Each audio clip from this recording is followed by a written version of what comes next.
This is the way. This is not a member of the Death Watch's helmet. This is Boba Fett's helmet, but you get the T visor, so it is Mandalorian. Hey, welcome to the deep dive. This is going to be a live breakdown of The Mandalorian Season 3, Episode 1, The Apostate. This is the Season 3 premiere. I'm Erik Voss, and we are going to be doing a live stream, live frame by frame analysis of this episode. If you're new here, the deep dive is the new channel in the new Rockstars Network. This is just a side channel that we have. We launched it a couple weeks ago. Really happy with how it's going so far. We're still figuring things out though, and this is a format that we're trying out that we just call live breakdowns. A lot of you have asked me in all my time at New Rockstars, how do you break things down? What is your process? This is my attempt to bring you in on that. I know it's still early to talk about The Mandalorian Season 3, Episode 1. We just got it a few hours ago, but you know, I feel like there is that first wave of nerds who stay up really late to watch it or watch it really early the next morning. And I really love just having a chance to have that spoiler discussion with all those nerds, because that is definitely me. I will lose sleep over these franchises. That's how much I love them. So if you're in the chat right now, I really appreciate you joining me. I know we're all still kind of waking up and encountering this amazing episode. I want to thank everyone who I see in the chat right now. I see the brown eyes of Mandalore. Hello there. Blake, I love you too. James Kemp, Abler Atkin, Grief Cargo died. That's a lie. Why would you put in fake? I feel bad saying your name because that's like fake spoilers are just as bad as real spoilers. Don't do that stuff. Miguel, Jake, Texas Yankee 777. I love you guys, and I'm gonna try to check in on the chat as much as I can. Because of this channel's early success, we now have super chats enabled. So if you want to put in a super chat, I'm gonna do my best to answer and respond to every super chat that we get sent. So yes, again, this is the Deep Dive channel. We're going to be going through the entire first episode of The Mandalorian Season 3. I'm going to be going through my notes process with all of you. You're going to see this episode the way I see it, and that's a pretty terrifying process sometimes. But if you really want to support the Deep Dive, the best way to do that is to go over to nerdriot.shop. We have an amazing collection of merch, specifically the Deep Dive collection, because that supports us directly here. So yeah, any super chats, any support you want to throw to our merch, we would really appreciate that. I'm wearing one of them, but because I got a blue screen behind me, the dive is translucent or transparent, so you'll see other things behind me, but isn't that what a dive is? It's a dive into another dimension. I think it worked out perfectly. We also, while I'm here, Wayne's World plugging stuff, this water bottle is really cool, so just got to plug that. Okay, so let's go through this episode frame by frame, and we'll talk about everything that I look at when I'm breaking down an episode. We're starting with the Lucasfilm title screen here. If I can just get over to scrubbing through. Okay, so anytime there's a new Star Wars Disney Plus show, they do this this opening like title fanfare, and I really love it. I don't think it's getting enough love, honestly. They just show various iconic droid and otherwise metallic helmets and faces from the Star Wars lore. I think this is prettier than the Marvel Studios fanfare, to be honest. The Marvel Studios fanfare hasn't been updated since 2016. This is a relatively recent thing that they created for The Mandalorian, I believe, since they started releasing Star Wars content on Disney Plus. And I think it is gorgeous because they update the little droid faces, and I think it just really showcases the amazing character design that the Lucasfilm team has created. And I was lucky to see this last night with Tommy Bechtold over at the El Capitan, the screening that they did for the cast and crew. And just this got a big whoop. Like, there was so much pride in the room, and well-deserved pride, I think. So you get Vader, the red lightsaber gliding over Vader, the blue lightsaber going over R2. Trust me, Obi-Wan, you're my only hope. Fennec Shan's helmet. They do update these from title to title. When we saw this with Andor, it was we saw B2 Emo. And that's why I go through this every time. It lasts maybe 5 seconds, but like this is part of my job here at when I'm doing stuff for New Rockstars and on the deep dive. And by the way, I haven't left New Rockstars. You're gonna see my Easter egg breakdown, a much more streamlined, edited, polished version of this madness right now tomorrow on the main New Rockstars channel. And I think there's many people who are like, I'd prefer this version. So if this isn't for you, I don't blame you. This is just crazy mornings with Erik. So Fennec Shan's helmet here, Imperial pilot. Let's see, Bo-Katan. We got her night owl helmet here. And then we get IG-11, who plays a really interesting role in this premiere episode. I was fascinated to see him come back the way he did. We'll talk about that a bit more. This is a speeder bike stormtrooper. I believe at the end of season 1, you had Jason Sudeikis voice cameoing one of them. Ted Lasso himself is in the Star Wars universe. And then we have the Armorer, who... Just gonna throw a little theory you guys' way. I think the Armorer is going to be revealed as the villain of this season, because let's not forget we are in a cult of the Mandalorians, and I think that is we were brought in through this process, which I think is just an amazing point of view shift that we don't appreciate enough from the first season. That we start with this character who is an indoctrinated, brainwashed cult member, and they've been beaten down because there's this theory that the Mandalorian people as a whole, but specifically the Watch, might be cursed. I think the Watch considers themselves the chosen people. But as we see in this episode, they get beaten down and have horrible luck. Is it bad luck? Is it the Force or some other kind of mystical forces that are punishing them for choices that were made? There's a lot of religion that happens in this season 3 premiere. And I'm going to get into it here. Please don't get offended by anything that I say. Although, why am I asking you not to be offended? It's YouTube. But really, I think I'll explain why it's important, because this is coming from Favreau. They really are trying to do a lot of specific spiritual, mystical choices, especially in these opening scenes. And then, of course, Din Djarin himself, his Mandalorian helmet. Okay, so scrubbing through this episode, through all this, you're not hearing the audio, but there is the sounds of hammering. And I love that, because every other time we hear this, in whether it's Andor or Bad Batch, you hear this. Here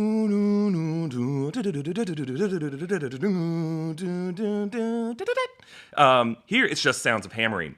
And of course, Jon Favreau, his role in this, how much he loves just that.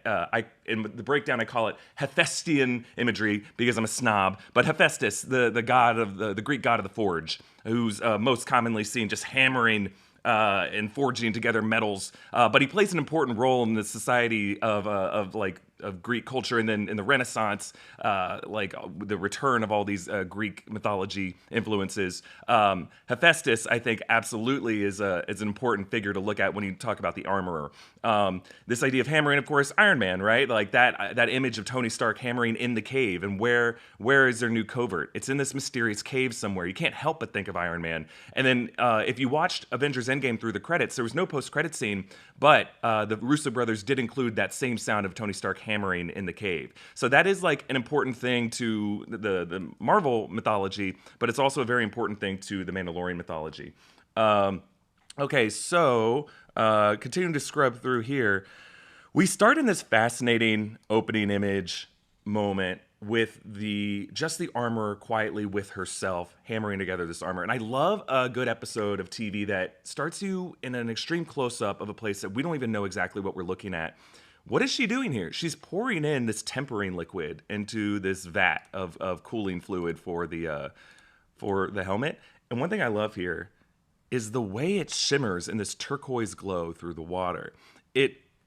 So when Favreau and Filoni were interviewed ahead of the season, they talked about the idea of trying to differentiate the Mandalorian mythology from other real-world mythologies that influenced the Jedi. So obviously, George Lucas used a lot of Eastern mythology, Taoism, Buddhism, even to define the Jedi mysticism. So how is the Mandalorian mythology different?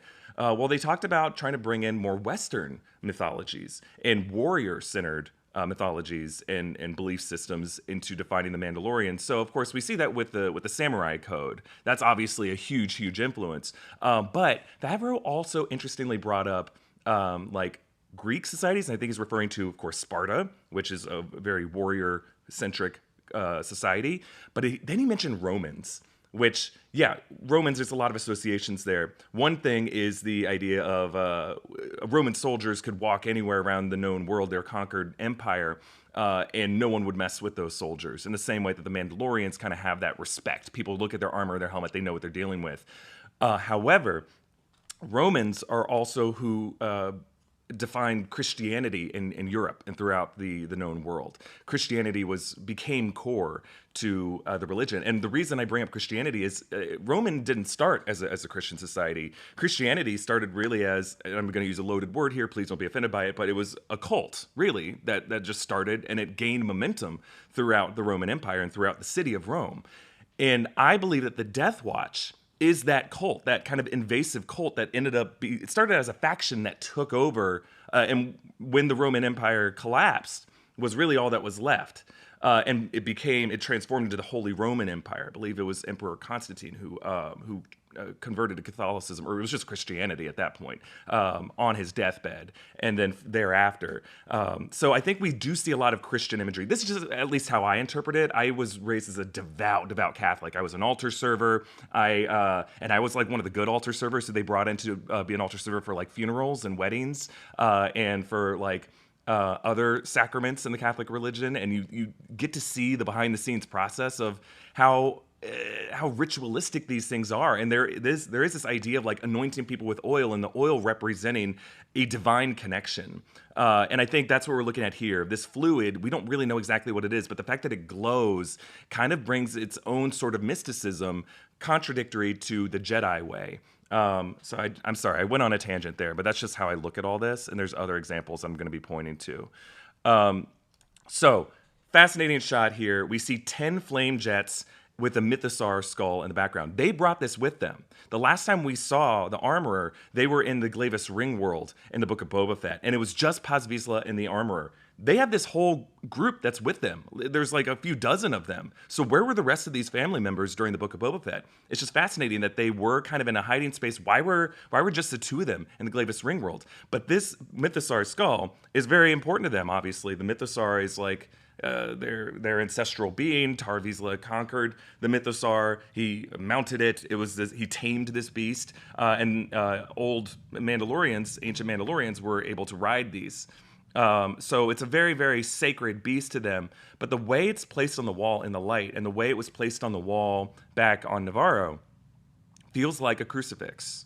That's at least the way it's being shot. It's like a crucifix in the home of or in the homes of early Christians, because early Christians in ancient Rome initially had to practice their beliefs and take the Eucharist in secret, because they were oppressed and they were persecuted. So this is kind of what we're looking at here. The way it's just in the background of every shot, just pay attention to that, because it really just feel like, Christ on the wall in the corner, who's just kind of overlooking this sacred process that they're going through.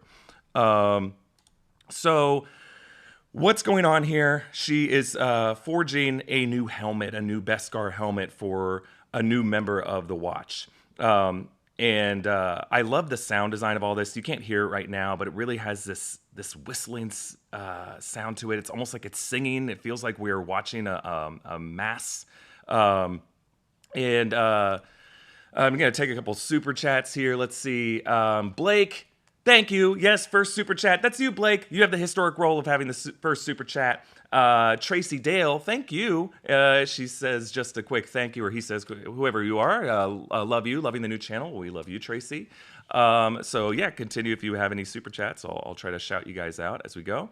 I love the quick burst of flame of the helmet as it goes in, just like a quick whoosh, and then out. Doesn't it feel like a magic trick? Someone like, illusions, Michael. And it's just, I know that people who work in forges or metal work are like, yeah, that's how it works. But it's just all the light. I feel like we're watching an episode of Game of Thrones. There was an episode where they melted down Ned Stark's sword into ice and then forged it into two twin Valyrian steel swords. That's what I feel like we're watching here. I'm a sucker for this kind of stuff. And then paints it blue. Again, Mythosaur, Christ in the corner, overlooking all this. And then we turn around and it's a kid-sized bike helmet, right? And it's got this like chrome kind of color to it. The shine is no longer there. I find it interesting that it's chrome. It's not shiny Beskar. These drums are great. Now, the music of this new season, obviously Ludwig Göransson's theme from the first season, still here. The boom, boom, boom, boom, boom, boom. The flute is fantastic. But they bring in Joseph Shirley, who's like a collaborator with Ludwig Göransson, who did the music for the Book of Boba Fett, and did a lot of great work. Do you remember the hum, ha, ha, ha, hum, hum, hum, hum, hum, hum, hum? That was all from the Book of Boba Fett. And there's a lot of this kind of vocal stuff weaved in through here, but the drums are just perfectly synced with the hammering. Okay, so again, it's crazy to think we're watching Star Wars right now, right? We see them in formation, so much color, so much variety among the watch, but their numbers have grown. This is a cult that is gaining momentum despite the persecution that they've been suffering and despite this supposed curse that lingers over them. It's hard to see the different banners here. I feel like, again, I'm watching Game of Thrones or House of the Dragon. The banners all have different meanings for different Mandalorian clans. But I like that the families maintain their family pride, their banners. So you have the Mythosaur on blue over here, right? The Mythosaur is what they all kind of adopt, like it's important to all of them. But this is the sigil, or one of the sigils at least, of House of Isla. A lot of you know the symbol of the Death Watch. It looks like a W, but that's like the Shriek Hawk. That's like their wartime. That's like their war bird. Like when we see the eagle in the American crest, if it's turned toward the arrows, it means we're at war. This is like something that is more sacred to their family and to their bloodline. It's a branch with 10 flowered petals. And it's this whole ceremony is a rite of passage, is a baptism of sorts for the young member of House Vizsla. That's Paz Vizsla. That's Jon Favreau's character. He voiced Pre Vizsla in Mandalorian, or in Clone Wars season 2. That was the episode that introduced the Darksaber. And he plays a descendant of Pre Vizsla, Paz Vizsla on the show, or at least he voices a character. What's interesting is this character with the white helmet is carrying one of these branches on this red cloak. That's how important it is to them. But I love that we just get this parade. They're all thumping their chests. So this kid is, I believe this is Paz Vizsla's son or his nephew, because throughout the sequence, you'll notice Paz Vizsla kind of nods in approval. He looks like the proud papa on Holy Communion Day. And this kid is Wesley Kimmel. That's the actor. He's Jimmy Kimmel's nephew, and he's Jonathan Kimmel's son. Jonathan Kimmel also works on Jimmy Kimmel Live. And if he looks familiar to you, he played in the commercials of WandaVision, Wanda's son. So there's like some of the Lagos paper towels, the kids spill stuff all over the kitchen. This is the same kid. Nepo babies. Anyway. So yeah, I love a good baptism. And it does feel like this is Christian mysticism at play. The fact that they're in water, and we know from the Book of Boba Fett that Mando's journey ahead is to go to the living waters of Mandalore, and we see how important water is to the Mandalorian people. Now, these aren't the living waters of Mandalore. We're not really sure where this planet is exactly, but this idea of baptism by water is sacred to Christians, but it's also important to the Mandalorian people. Otherwise, we don't really associate them with water. When we saw the planet of Mandalore in Clone Wars, it doesn't really look like there's a lot of like big lakesides or anything like that, but we know that they're the living waters that feed the mines that give them their Beskar ore. So it's very, very important to them. But they can do, I like that they can do a rite of passage initiation to the cult in any body of water. But if you are excommunicated from the cult, you have to go back to the source on the home planet. I just find that interesting. Okay, so as we go, this is all great. They're chanting their creed. Now, you may have caught on their banner, there's this like reverse F looking symbol. This is also on the Mandalorian sigil of Jaster Muriel, worn by Boba Fett in his armor. Is it on here? No, it's not on here. But it is something that kind of links many of the different Mandalorian clans. So there's that link to them there. Okay, so I love a good baptism scene. Again, it feels crazy to think we're watching Star Wars right now, but we are. And this is when Star Wars is at its best, when it just indicates that like even a race that we know who seems to look all the same with the same kind of T-visor helmet, within that there's so much diversity and so much lore and so much history. And people who watch Clone Wars Rebels know that history is evident, but now we get to see the way that history is adopted by the modern era. And I love that about this. All right, I'm going to take a few more super chats. Pugs the Big, thank you for your support. Mr. J killed you. Always a fan of your content, Eric Love from Tennessee. Well, we appreciate you too, man. And I've never been to Tennessee. I'd love to visit it sometime. Yeah. Harry Phillips, thank you, my friend. And Pugs the Big, you also said, I wonder how the colors chosen. Does the kid pick his, and is it forever? Excellent question. Yeah, does the color change over time? Is it like belts in karate? I like to think that this is just what they stick with for the rest of time, and that is like part of their identity going forward, unless like they unlock some other kind of achievement. Okay. Yes. Thank you for the note, John. Noted. Okay. So. As we're going through it, what I find heartbreaking is, so she mentions a lot of things like, oh, I will be forging, my heart will be forged. Like, they really try to use this, the language of the forge. The kid, though, starts to say, I promise I'll never take off my helmet, but before he can finish it, the ceremony gets interrupted. So there must be significance to that he never gets to finish saying that in particular. The Mandalorians just have terrible luck. Like, they are one of the most, especially in this modern era since the Galactic Civil War, the Night of 1,000 Tears, they just have rotten luck. And now I'm wondering if specifically fate intervened or nature intervened specifically to stop a kid from saying, I will never take off my helmet. Because it could have interrupted at any time. This is a specific amount of time where it seems like the Force or some other kind of mystic quality, whatever the religion, whatever that Force is called in the Mandoa perspective, intervened here to say, hey, we're happy with everything, all the creed that this kid is saying, but please do not cover your faces for the rest of your lives, because I think that is the core theme of this, is what is the way? Do we forge our own way? And Din Djarin made that choice to remove his helmet. Why? To connect with something he loved more, something that gave him more meaning in his life. So I think this is nature's way of saying, don't go that far. They're trying to balance things back out. But it does feel tragic still, even though we're watching a cult. It sucks to see these people miss out on what should be like a day of celebration to just get interrupted by this freaking dinosaur. Now, as far as I can tell, we are not able to identify what this thing is, but it looks amazing. I think the VFX on it are great. I think the design of it is pretty great. It really just looks like a giant crocodile. I believe they call it like, let's see, what word did they use? It was like a giant turtle dinosaur. So yeah, it looks like a mix of a turtle, a snapping turtle, a crocodile, an ankylosaurus. A couple different things. But it's just tearing through them. I love to see the Mandalorians at work. I think the kids could get out of there faster, personally. Paz brings out his heavy repeating blaster. This is Tate Fletcher acting the physical performance while Jon Favreau does the voice. Tate Fletcher was one of the thugs in the bar on the ice planet in the first episode that Mando shoots. We spend a lot of time in this scene, and the action's just incredible. I know you can see the kind of line around me, but this is just how we're doing it. So deal with it.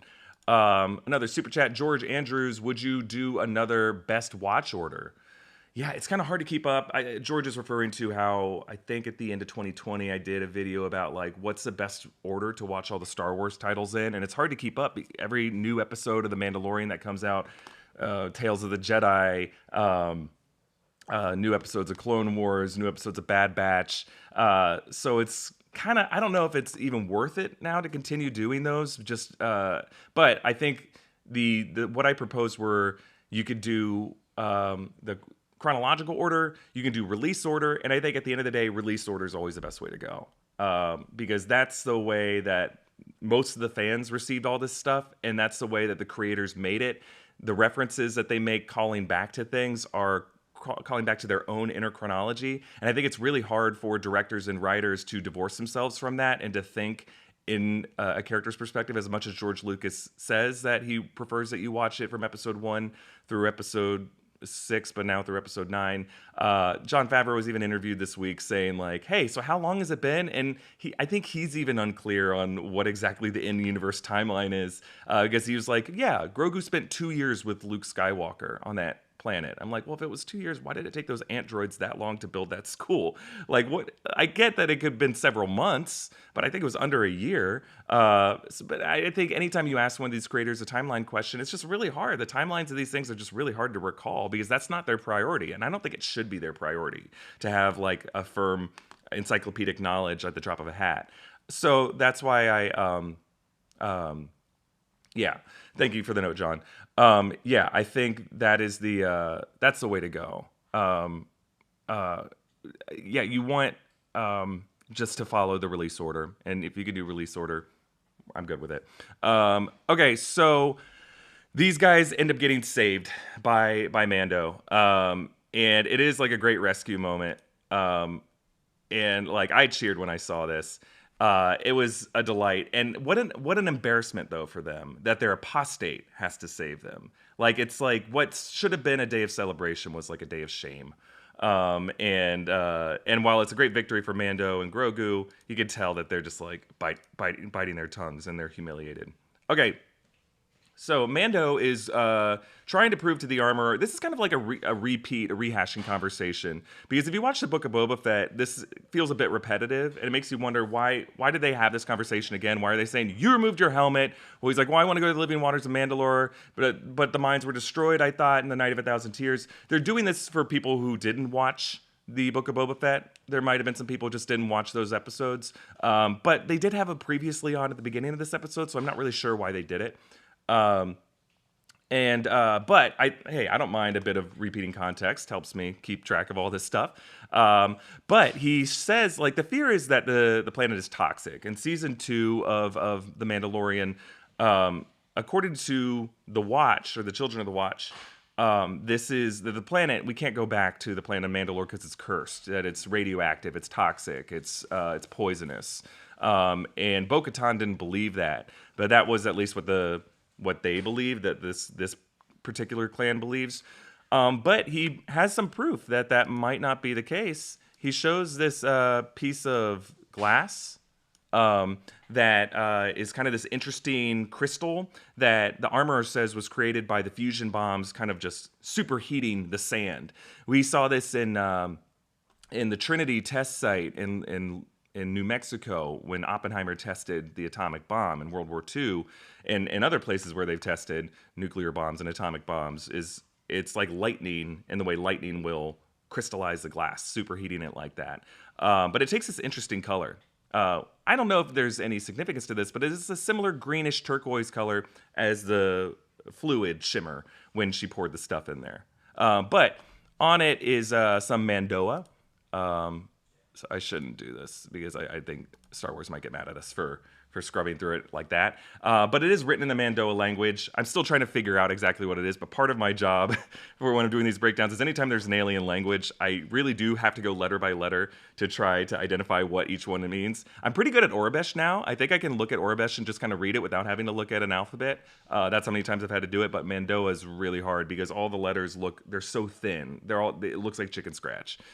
Okay, this is a moment that I'm sure a lot of you clocked. So Grogu sees these huge hyperspace whales. A very, very important moment, right? So these are Purgle, the hyperspace whales that we saw in Star Wars Rebels. These were the ones that zipped Ezra Bridger and Thrawn out into hyperspace, some unknown region, and they were gone. And at the end of Rebels, Ahsoka and Sabine Wren reunited, looking at a mural of Ezra. The plan was to find Ezra. And when we saw Ahsoka in the season 2 episode of The Mandalorian, she asked, "Where's Thrawn?" So you could tell she's still on that search. The fact that Grogu sees them and has this moment with them is fascinating. Now, Grogu, we know, has the ability that some Jedi in the modern Star Wars installments have of connecting with beasts. Like he did this with the Rancor at the end of the Book of Boba Fett. He can kind of tame the beasts, and he can have this kind of mystical connection with them. Grogu is touching the hood of the N1 Naboo starfighter as if he's like kind of connecting with them. I think it's interesting again that we're talking about baptism by water. And I know we're in hyperspace right now, but it feels like we're underwater. We're in some kind of an underwater tunnel. The blue color, the fact that he sees the shadow of these whales. I'm reminded of I just see that movie, The Prince of Egypt. It's another, like, again, I went to Catholic school. That would just be something they put on rainy days for us to watch. And we'd all go around singing, "There can be miracles." But there's this awesome shot in The Prince of Egypt where Moses parts the Red Sea and the Hebrews are walking through the ocean floor, and they look up, and then like lightning or something illuminates whales or other kind of water beings on the other side of the water wall. And that's what it just reminded me here of. But yes, I think the idea of introducing them here is the show's way of saying we're going to get to Ezra Bridger.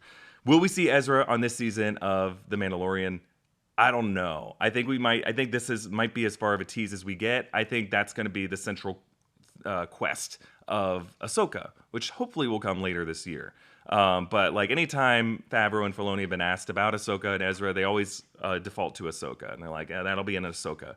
But I love that they are using the Purgle to do it because Grogu isn't really speaking yet, and this is. I feel like the Purgle are telling him where Ezra is. Like there's some other kind of realm or place where they took Ezra, and Grogu is hearing that here. But what happens? He, instead of like talking to them, he goes and he snuggles with. He leaves this part of the cockpit and he snuggles with his papa.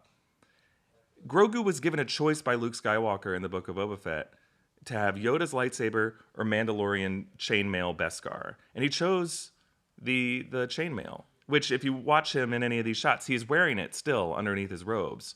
And this is the choice he makes here. He has a path of the Jedi, but instead he chooses the path. This is the way.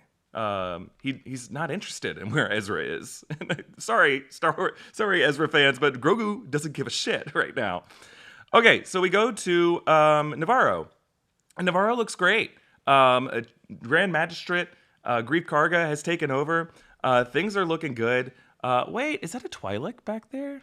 Am I just missing something? Okay, yeah, but there's like alien races from far and wide. We definitely see them on Calamari. This tree is now filled with Kowakian monkey lizards, which were previously on the spit. There's scaffolding. They're doing a great job rebuilding it. And Grogu also has a new pod with a light on it, which is great. The statue of IG-11 is still in the town square. He's standing on helmets of stormtroopers in this. It reminds me of, was it like Harry Potter and the Order of the Phoenix? Or no, it's later on when the Death Eaters take over the Ministry of Magic and they have like a wizard standing on the bodies of Muggles. That's kind of what it reminds me of here. The conquered people. It's kind of rubbing it in the faces of the Empire, who there are still factions around.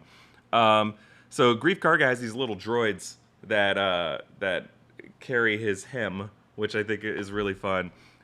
He's offering Mando parcels of land, and what's interesting is he says, "We'll get you a space next to the hot springs." Again, we have the idea of like springs and water as like this. Mando is a guy who wants a place with a water view, but it's not the water he's looking for. It's not the water you're looking for. So it's not what he needs and not what he wants.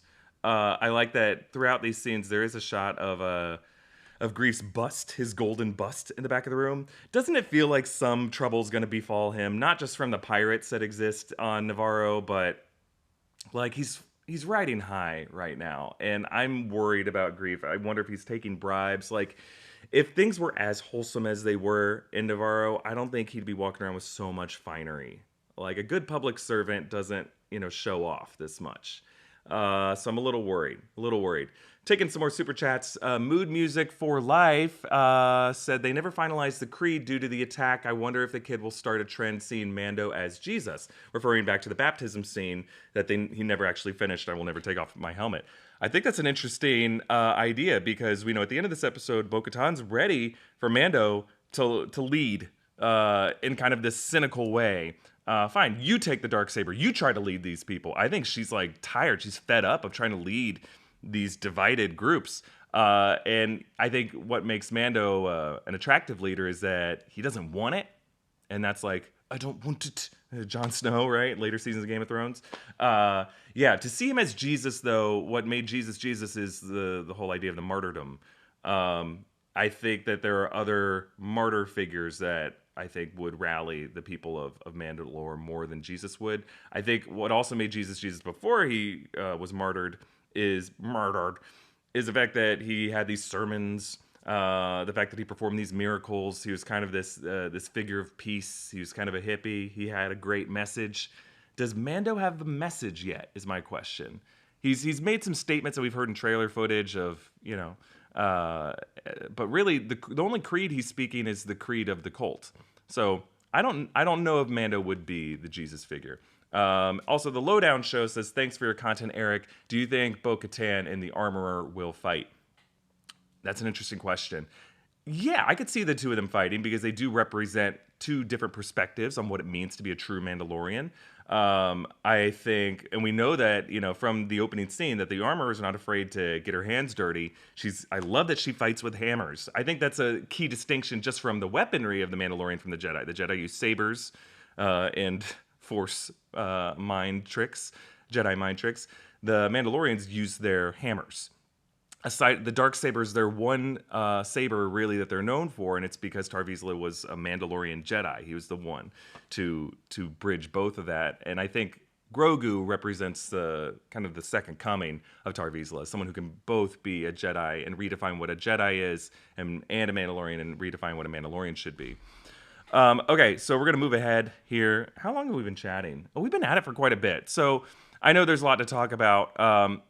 So the pirates, led by this guy Vane, attacked this school. I believe this is a school where Grogu was left at daycare in the season 2 episode where he stole the cookies. There was a protocol droid who was running that class. I love that. It seems like there's been some time, but these guys are still like, no, but this is where we used to do shots. Like, you could see it's a school. Would they even have alcohol there? It feels like they're just stirring up trouble. They're like, no, but we want to drink here. It's like, dude, there is no alcohol in here. It is a classroom.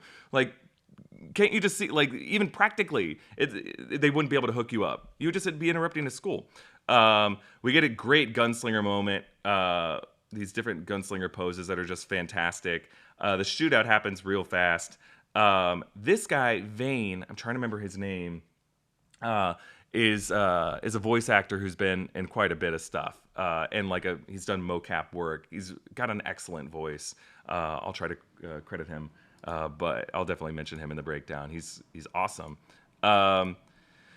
Okay, so Grief Karga says, I would love to have you as a marshal. I think that's really what his sell was. I'll set you up. You'll be a landed gentry. But really, I just need a marshal. I think it was interesting that they brought up Cara Dune at all. I thought based off the interviews, they were just going to brush Carano's character under the rug. But they mentioned Cara Dune, that she escorted Moff Gideon to a New Republic war tribunal, which to me reminds me of the Nuremberg war crime trials after World War II. Are there former Imperials who are up for trial? How is the New Republic dealing with them? We know from some of the Star Wars novels that have come out, the political situation after the fall of the Empire. And right now, Leia is alive at this point in the timeline. Her political career did come to an end after it became public of her relationship with Anakin Skywalker / Darth Vader. And I think, a lot of people, she was a senator and people wanted her to lead the New Republic. But after that came out, she couldn't really do that. And I don't think she ever really wanted to do that anyway. So she became a leader of the resistance because she believed that, the threats were always still going to be out there. And that they couldn't just be a peaceful force, that they always needed to have an active military just in case. So I don't know if she would be on the war tribunal. It seems like we find out that Mando really just came back to Navarro just to get this IG-11 statue back into a robot. I love the idea of going to a commemorative statue and be like, actually, no, can we turn that back into something that can function? And it's hilarious the way this works because it immediately turns evil. He goes back to his initial protocol that he was back in season 1 before our beloved Ugnaught transformed his protocol and goes into Terminator mode, trying to kill Grogu. It's horrifying and terrifying. And then he even passes him over to Grief, and then Grief uses the bus, or his protocol droid uses the bus to smush it. Yeah, so I like that we got Taika Waititi back in here just to say, kill, kill, kill. Fantastic. But yeah, so it forces us to use the Anzellans. And one thing that I loved about this premiere is that it really is using things from all eras of Star Wars. And I think this is just like Filoni and Favreau recognizing that the one universally beloved thing about The Rise of Skywalker is Babu Frick. And these guys are hilarious. Now, why are Anzellans used for droids? Well, their eyes, their irises are really good at pinpointing specific details in droid parts. So they're just really good droid designers and can just droid rebuilders and engineers. So they're able to say, it's this hilarious scene where, like, you get Carl Weathers on the outside peering back in. I like how he doesn't go in there. He's like, no, I'm not going to squeeze in there. But Din Djarin is sitting, legs folded in here, looking like Gandalf at the beginning of A Fellowship of the Ring, bumping his head on the ceiling. It's just a great moment. The puppetry. Every new season of these shows, the puppetry just gets better and better. And it ends with this just hilarious moment where Grogu grabs the lead engineer and gives him a big hug and like cannot let him go. It's so sweet. So I guess a question I had is, why is IG-11 so important? I know assassin droids are badasses and are useful in several tight spots, but like, is he the only droid or the only like backup you can get? Maybe he just feels like, well, I trust. It just shows that like Din Djarin's still in this mindset of he's so difficult to trust people, and specifically difficult to trust droids at the beginning of all this, that once he has that trust formed, he'll even look at a statue of them and be like, can I bring them back? You know, I just like that character choice for him. So they leave the planet. Grogu gives a little wave. It's adorable. And then Mando gives this interesting like lesson to him. He says, you have to find your own way. You have to be able to navigate. But he's not able to finish the lesson. He gets interrupted in the same way that the opening baptism gets interrupted. And that is like fascinating, that any time a member of this Mandalorian cult tries to pass lessons on to the younger generation, fate intervenes and stops. It's almost like they're being weirdly naturally selected for extinction. You could look at it that way. It's a pretty dark way to look at it, I'll admit. But yeah, the pirates are back. They're pissed. We get just great classic Star Wars battles here. Again, like this premiere is just taking every piece of what we love about Star Wars and finding a way to work it in there. And I think it's really organic. It just feels like a great vibe episode. And I have a blast watching this. My only note is this is just a little short, but short and sweet. You know, this is what the first season, I think all the seasons of Mandalorian, they've all been pretty short. And in the breakdown, I'll get into the specific analysis of the way this is all choreographed. But I just do love that he's using those similar charges that Boba Fett used. And they have that kind of bong. And Joseph Shirley does a good job weaving that into the score. So it's like, wait, am I hearing bombs exploding? Or is this something you're using in the score? And it's a bit of both. So we meet this pirate king. And his name is Shard. This guy's great. Here, I'm going to try to find him here without scrubbing too much, because they get mad if I scrub. Look at this guy. The character design is just incredible. Old green beard. I feel like we're looking at an Ent here. I love the look of this guy. I love his robes. And if you go through the closing credits, you can see the art. So much artistry went into this. I mean, this is the Lucasfilm team at their finest. They do such a good job inventing these guys. And I don't think we're done with this guy, obviously. He zips past him. Never trust a pirate. Yeah, obviously never trust a pirate. Does this guy know Hondo Ohnaka? I would love to see him show up at some point in live action here. Okay, so we end the episode on the home moon of House Kryze, Kalavara. This was mentioned a few times in Clone Wars, I believe in 2 Clone Wars episodes, but we have not seen it in the live action. And I know I keep mentioning Game of Thrones, House of the Dragon, but this does remind me a lot of Dragonstone, this kind of abandoned former seat of power. And it's rainy when he arrives. Mando is soaked as he goes into this palace. Again, we have this theme of aquatic baptism. But it's not the water that Din needs. He needs to go but it almost feels like it's torturing him every step of his way. That like, yeah, how's the water here? No, the water doesn't taste right. I have to find the correct water. He keeps being given these off ramps from his journey, and each off ramp is more and more tempting, but he has to say no every step of the way. I love the way Bo-Katan is sitting in this throne. She is just done with it.